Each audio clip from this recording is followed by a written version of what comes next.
Uma denúncia inusitada em Córdoba, na Argentina, está repercutindo nas redes sociais. Uma mulher procurou a polícia para relatar que o vizinho fazia churrasco todos os dias e que isso a incomodava. Segundo informações do jornal Metrô, antes de procurar a polícia, a moradora até chegou a falar com o vizinho para que diminuísse os churrascos, mas não teve seu pedido atendido. O inusitado dessa história é que a mulher não procurou os oficiais por conta do barulho ou até mesmo a fumaça feita pela churrasqueira, mas sim pelo fato de o vizinho ter condições de assar carne diariamente.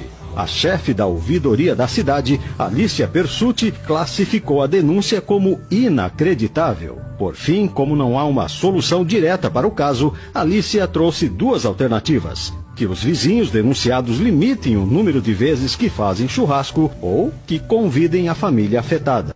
Mas não teve seu pedido atendido.